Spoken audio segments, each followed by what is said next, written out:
the last few years, my daughter has been really into making forts. Anytime she can get her hands on a blanket or a flat sheet, she has it pinned up with pillows, and she's underneath crawling around and playing with her friends. Well, a few years ago at a fundraising event, my wife and I won these awesome geometrical vases at an auction. And we put them in our newly finished basement against the barn wood. They made the room look sophisticated. As Lebowski would say, they tied the room together.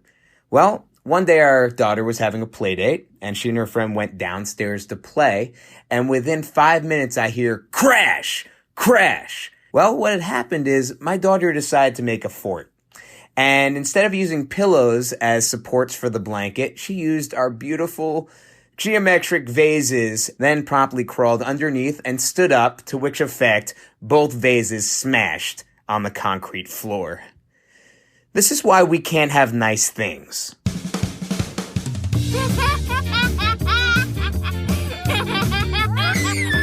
If only parenting were as smooth as bourbon. I'm Lene. And I'm Jordan. And this is Bourbon and Babies podcast. Straight up parenting on the rocks. So welcome back. We're on episode 13, bar mitzvah episode. Today we become a man. Or bat mitzvah if you're a female. Right, thank you. So today we have Kelly and Ben Wilson. Hi, everybody.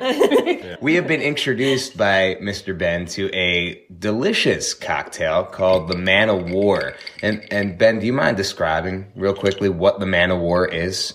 Sure. I like to think of it as the thinking man's old-fashioned, really. I love that. I feel so sophisticated. Good. I feel like an old-fashioned is like just way too sweet, and it's really hard to make like a really good one. And I feel like the Man of War is really hard to mess up, right? So the ingredients of a Man of War are 2 ounces of bourbon, 1 ounce of orange liqueur like triple sec, a half an ounce of sweet vermouth, and fresh lemon juice all shaken up over ice, and then you pour it over brandied cherries. And Ben was gracious enough to brandy the cherries himself. And they are delicious. And by the way, there's a great video of our pro bartender here, Ben, making that drink. You can find that on our website at bourbonandbabiespodcast.com, or you can find it on the Bourbon and Babies Podcast YouTube channel. The clinking is, just because you guys can't see, the clinking is Kelly digging in her glass to get the cherry. We have more cherries. We don't have the little stabby like sword things my parents used to have. Oh, damn it. We got to get some of those. You mean toothpicks? Drink. Did you all know that stabby sword things are actually toothpicks? Stop being sophisticated. Here we are. So today's episode is This Is Why We Can't Have Nice Things. And as soon as we mentioned this to Ben and Kelly immediately started telling us about that time you got a phone call from Ben saying, when you get home, don't let the kids come in the kitchen. It's like, okay. And we have a pocket door, so he had it shut, and he called each child in. And it's important to know that our son is at the time 2. So Millie was in 1st grade. On our kitchen island, Millie had started to write her name. Luckily in washable crayon, and realized, oh shit, mom and dad are going to know. So she's crashed it out. And then she wrote Sam. So smart. She's the best. There is, but the flaw in his logic, there was twofold. One, Sam couldn't spell his name. He was 2. And Sam couldn't write. He does know his own name, though. He does now. Yes. We gave him a short one on purpose. So you're calling the kids in one at a time. They had to be Are you interrogating? Did you have like a bright, shiny light that you were pushing in their faces? We're using water torture. They had to be deposed, really. And I was like, all right, give me your story. This is step 1 in making your children own it, is having a firm legal process. I love that. I think you start with Sam. He's like, Dad. Yeah, exactly. much. All right, you're free to go. Just walk, and then later, like walk him by the door while Millie's getting interrogated. Make sure and, he's crying, like pinch him he's first. in, like handcuffs or whatever, or maybe he's got like some McDonald's and just, yeah. Well, he ratted you up. All right, he turned. That's right. He flipped on you. Yeah. But yes, that fell apart quickly after. Yeah, she was like, you got me. All right. We totally relate to this because our daughter has a terrible habit of writing on everything as well. the other week, I changed her sheets. I got them out of the dryer. I put the new clean sheets on the bed. And while I'm putting the fitted sheet on, there is a big face in black marker staring up at me from the sheets. So I confront her about it. I say, you know what? It's not the end of the world. It's your sheets, but what do we write on? What do we draw on? I'd say this over and over. She goes, I don't know what. I say to you every other day, paper. It's like, yeah, is that paper? No. So, well, such and such, one of her friends, not going to name, such and such was over, and they said we should write on the sheets. I said, well, do we listen to our friends all the time? She said, well, I told her I want to write on the floor. And I go, I am so glad that you listened to your friend, because if you had written on our new carpet in your room, you would have been punished for a very long time. So Mommy would have gone to jail. Yes. So good thing you listened to your friend and didn't write on the floor. You know, even now, Millie, as of a couple days ago, a current marker and Sharpie ban for this child who was 9 because she got the balloons from the school coming for the certificates. We had a couple balloons floating around. Well, she took a pink Sharpie and wrote on them. Well, it never dried. Monday, I was off work because it's a federal holiday. I painted several walls in the house, including one in the kitchen, bright white. All of a sudden, there's these pink smears on my freshly painted wall because Mr. Balloon Face has been bouncing around my kitchen. And I didn't dry. Why didn't it dry? That seems weird. No. Was it actually Really asked Sharpie that or same was it something question else? as it I turns don't know out. because from her touching it was also all over her face. Which is, I don't know where it came yes, from. exactly. This is such a mystery. It was like Ernest Goes to Jail, you know, when it's like chewing on the pen and like the ink's all. She's like, what? And it's just like, this guy. yeah, and I mean, it was like I didn't quite see red. I saw pink, including the pink on the walls, but luckily it came off with the magic eraser. Magic erasers are the shit. But I was just like, she didn't mean to. This was an accident. Do not kill her. See, our daughter doesn't use Sharpies anymore either because in our kitchen we have a table that I resurfaced and stained and did a whole nice deal with. And she loves to draw and took one of the beautiful markers, which happened to be a Sharpie marker from my wife's desk in the next room, and was drawing on a paper towel, which we know how thick those are, and they're meant to absorb. So she drew this whole scene, and then when the paper towel came up, that whole scene was right on my brand new table. And it did not come off. It's still there, parts of it. Magic eraser did not solve It did that nothing. problem. And I didn't want to try too hard because I would have taken off the finish.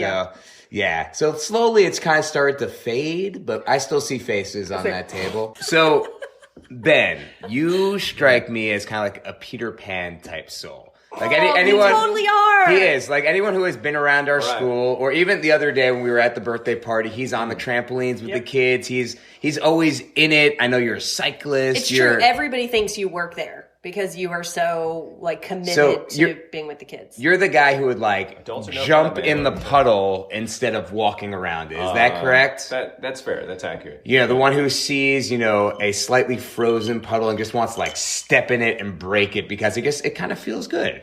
It does. Yeah. So I was reading up on kids and why they break things. And it made me really think about that stuff does feel good. Destroying things is a form of power. And when we have that power, like I know our daughter, she'll be having her put on a new sweater and immediately she's trying to pull a button off of it, or she's trying to stretch it out to see how much she could get away with before it falls apart. Well, no joke. Like if I'm really upset and I've done with a couple friends, I'm like, let's go to Goodwill. Let's go buy some really crappy, whatever glassware they have, and let's go break it. Really? It feels I need really to hang out with you good. more often. Where do you break it? Places you can clean up easily. You gotta be able to clean up. Outdoors, but somewhere where preferably there's like a brick or like a stone wall and stuff where it's like it's easily like the side of Walgreens, something like that. That's right. Behind 7-Eleven, I don't know. Just kidding. We did not do that. That didn't happen. No, I mean, there is a Walgreens right next to the Goodwill, not too far from here. So, exactly what I was thinking. Yeah, it is. It's just go, and apparently somewhere in town there's a place you can do that. It's like go break stuff. That's kind of messed up. The Kelly. boys, our son's birthday party is coming up very soon. I mean, we could just do that. I think that would make us like superstar adults for all 6-year-old boys. I mean, be like, buy a bunch of cheap plates and let them break them. Rubber mallets. Take it a step further. Everyone makes mosaics afterwards. Love it. goes home with a treasure. Oh my God, you're such an arts Yeah, 'cause we teacher. don't- Can I come? Yeah, totally. Yeah, Can we have an adult birthday party? My birthday's coming up. Let's do it. Yes. Break Break shit and shit. mosaic. But okay, going back, I was trying to figure out why kids break stuff, and it's the power thing. I mean, just like we were talking about a few episodes ago with our food episode, how when they say no to things, it's one of the few forms of power they have to assert themselves. And it's such an imbalance of power between parents and teachers and being a kid and having so little power. So when you have something and you're able to break it, it's like that primitive nature in yourself that's coming out that's saying, I could break this shit right now. I don't and know, that's man. okay. I don't think that's true. I think it's just thoughtlessness. Like, they don't think ahead about anything. So in response to that, this is something I read that I thought was enlightening. So they're saying that kids repeatedly doing the same thing over and over isn't necessarily that they haven't listened and that they don't remember it. It's a bad behavior, right? When they're doing something wrong, it's a bad behavior. Just like us eating ice cream behind our, kids' backs or something. It's a hard behavior to break, right? It's something just like, if you want to go on a diet or if you want to stop drinking, it's a hard behavior to break. So you relate A with B, but if we are consistent with our punishments every single time and they start to relate this behavior with that punishment, that eventually if you're patient, that when they start to do that behavior, they'll think of the punishment as they're doing it and eventually it will fade out. So they're saying be patient and be consistent. You can't use the iPad or you can't have that sweet that you've been waiting to have all day because you did this again. And every time they do it, sorry, you've lost that privilege and we keep doing it. Then she'll start to relate that bad behavior with that punishment and she will phase it out. I wake up every morning trying to figure out how I can make my children own it. Yes. Yes. Tell me it's more about just this. the I'm best. fascinated. It's just yes. the best. It's just like, how do we make them own this? And so if they make like a mess, they're going to clean it up. Kids are terrible at cleaning. Terrible. Now, once you make them clean that up, more than once, they're like, oh, wait a minute. So if they're, for example, spending 10, 15 minutes like scrubbing something off of a table, they're not going to do that again. That's true. However, if they do it again, it's fine. They know that they can clean it up. To me, that's the responsible thing. Yeah, our daughter just got to the age. I made her reorganize her bookshelf. Okay, I've been reorganizing it for years now because you know how they are. They pull every book off, every book off, every book off. She just recently did it, and this is the longest time that it's ever stayed organized because she did it She had to do it. herself. Yep. So when I was a kid, my best friend was one of those kids who liked to take everything apart. I was reading about how we should let our kids destroy stuff and how that is Interesting. helpful for them in growing and how STEM, you guys know STEM, right, at schools. Tell our listeners, in case they don't know what STEM is. So science, technology, engineering, and mathematics. And now they're trying to put the A in the STEM to make it STEAM with the arts, which I am, of course, 100% We're all about about. STEAM. Yep. But they're saying that is curiosity, and it's trying to figure out how things work. So we know as adults that there is an outside and inside to things, right? Like take a remote control, for example. We know when we take it apart what we're going to find or what to expect to find on the inside. But a kid just sees the remote control and a bunch of buttons and how does this thing work, right? So if they're taking it apart, rather than getting mad at them, fuel that curiosity and give them stuff that they can break. I owe like every bit of what I do now, which is like internet web stuff, to that. I mean, I had electronic toys that I took apart when I was a kid. I always, take things with screwdrivers, TVs, radios.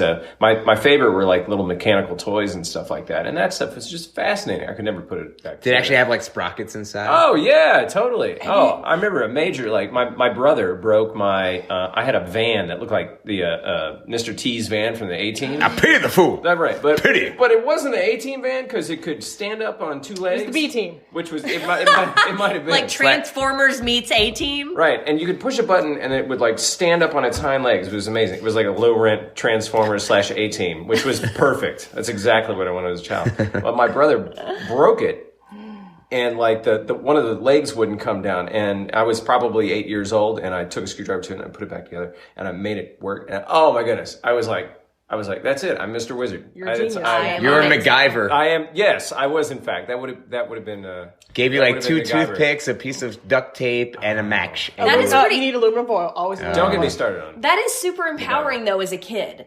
You Oh, know, yeah, I think it that is. there's something to Yeah. be said about when something breaks, being able to fix it. I worry a lot about our kids nowadays with everything feeling so disposable. We're pretty clear with our daughter that when something breaks, that's it. That's all you get. It bothers me that so often they feel like you can just, we'll go out and buy another one. And I don't want that mentality. I want the old school, let's make use of whatever we have lying around, sort of that recycle, reuse mentality. Reduce. Yeah. Yeah. Reduce, reuse. We just don't do that so much. Well, let's up the ante. What happens when your kid does something worse and gets right on a pair of bed sheets? Right. Like a friend of ours whose kid tried to climb on the back of her brand new car comes in the house with her windshield wiper, motor attached, wires hanging off, and hands it to her and goes, "Mom, this fell off your car." My ass. or your friend's kid who straight up wrote his name on the side of her car with a kitchen knife. Right, carved his name. She called the police. I mean, she straight up called him and said, "Hey, I'm bringing my son in. He did this. I want you to put the fear of God into this kid. Like, what are you going to do?" So she did. She took him to the police station and they explained what vandalism is. And then she garnished his wages, if you will. Yes, garnished them for the rest of his life to pay for the, No, but seriously, she had him help her buff the writing out. And he had to understand that it was a lot of money for her to be able to buy this stuff and to fix this issue. And so, you know, that kind of goes back to what you were saying about stuff. the punishment, right? And also stuff. Man, I think I was more attached to things before I had kids. Yeah, now we know that they're just going to break all of our shit Right. anyway. Right. So I've pretty it's much like- given up. It's like, Much like my leggings, I've just given up on a lot of things. Well, same thing with kids' clothes. They Word. can't have nice clothes because God, no. holy hell, do you know When when our our daughter- daughter was doing dance, I would go through, I shit you not, every single dance class would cost me a pair of tights. She would roll around on her knees and cry. I don't even know. pull and scratch. Every time. Just putting her foot in a brand new pair of tights and her She would toes rip go them. Yep, right like, through I it. just can't. Millie is just Messy. a messy, and she's a spaz and isn't quite aware of how her body works yet. Our daughter too. That sounds And like our daughter. Totally. And so, like, I'm constantly Just telling her, change what pay happens attention to to where her. your arms and legs are, please. Millie just can fall out of a chair sitting completely still. That's our Yes! daughter. They're the same person. Yeah, well, she's even been sitting in a chair and, like, just ends up completely back, like, the whole Yeah. chair. Like, and she wasn't even pushing it back. I don't know how it happened. Right. I'm a huge fan of plants. I love plants. And we Thank have a you. lot of plants We in do our too, house. and we had to move the cacti away because incidents. You know what? I should get cacti because That would fuck be a them. good lesson. That should be their lesson. You can have a few of mine because right. they're I going would to end love up dying.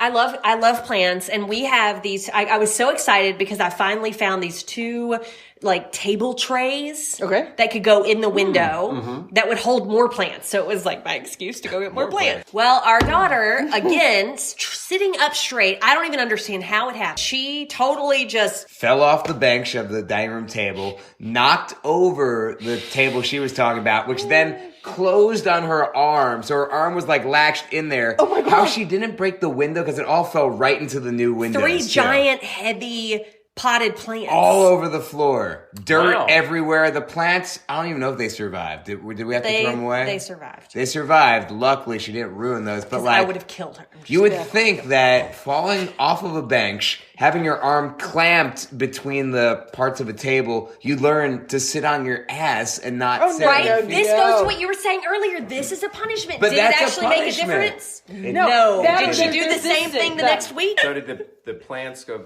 back on the table? Yeah, of course they did because we don't learn lessons either. There There are some things I'm like, I just want to have nice things. So one of the other things about not being able to have nice things is when you go to other people's houses. Beautiful houses. Do you guys have friends who don't have kids and they you have go to nice visit things. and they have nice things? And not only do you gawk at all of their nice things and think, oh, all those nice I wish things. I could have those things. I rub Want myself up those against them things. while they're not watching. Wish We don't need to know about your personal a life, mess. Kelly. That's awkward. We had friends. We were friends with them. They did not have children Yet. yet. And we went over to their house and it was painful because every time our daughter, who was only like 1.5 at the time, maybe, tiny. every time she would go up to anything, you could see them cringe and get so nervous. Every facial expression, tightness in their brow. Yeah, Like, I literally told Jordan when we got in the car and left that night, we can never go back to their house again. We can't. We can't be friends because it's too excruciating for me to watch this. And God help them when they have children. Yeah. Yeah, they'll learn. Yeah, but it's also been funny to watch them as they have kids. Like, all of a sudden, oh, you have a round coffee table now. All of a sudden, things change. Oh, your glass dining room table's gone. Did they break it first? Yeah. Or is it just gone? Yeah. Cute. Oh. But you know what? It's a trade-off. This is how I look at it. I get you can't have it all. We can't have all the nice things and these amazing kids. And the people who have some of these nice things, they would probably give everything they have to have kids. Some of them. Others would be like, If we wanted nice things, we shouldn't have had kids. There's a reason our house is IKEA. Exactly. One day we'll be fancy, right? Exactly. After the kids go to college and after the pets have died. Kids really, man, they do destroy everything. I have to say, though, I feel like we should end on a good note, which is they're worth it. Oh, totally. Like, I'll trade some beautiful vases and some hospital bills for Some plants. and some Lots of plants. maybe not the plants. I don't know. I can always give you more plants. I have a lot of plants. You know what? We'll trade it all. It's cool. I'll take it. I'll deal with it. I'll suck it up.